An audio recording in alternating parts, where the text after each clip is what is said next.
and this is from the holy city of Tzfat.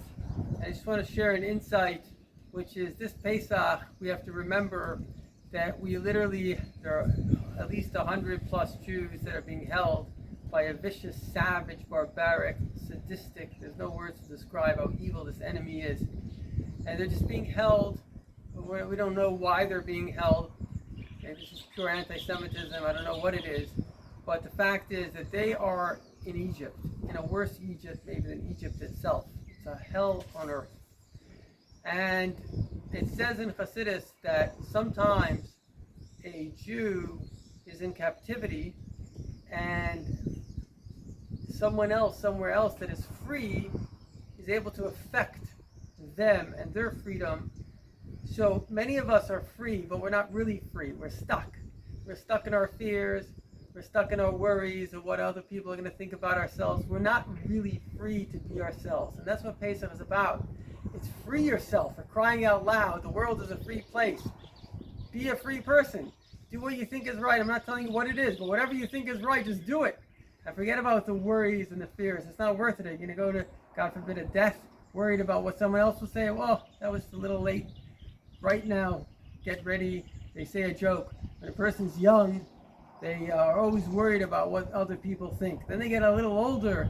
They get 50, they're like, forget about people, I don't care about what they think. Then they get a little older, they're 80, 90, they're like, actually nobody was even thinking about me. So no one's really thinking about you that much that you should be so worried about pleasing them. You should be pleasing your own soul, your convictions. That's what a Jew is, what Avraham Avinu was. He figured out the truth and he went with it, and then he let other people follow his way of following the truth. And last but not least, it actually says in Chassidus something interesting, that when a person's, God forbid, in captivity, they're actually extracting the life force of the enemy.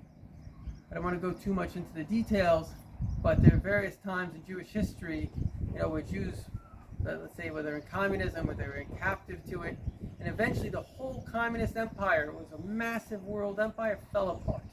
So we're extracting the evil, and these people in a way are giving, whether we realize it or not, they're giving their lives for the complete annihilation of the enemy. The Jews left Egypt, and we took all of the Kedusha, all of the sparks. That's why there's a mitzvah in the Torah never to go back to Egypt, because we sucked out all the sparks. And so too the world today, the Rebbe says, is the times of Mashiach. We sucked out the sparks. What are we here to do? We're here to be ourselves. And this is the message of Hashem, which is just be a happy you.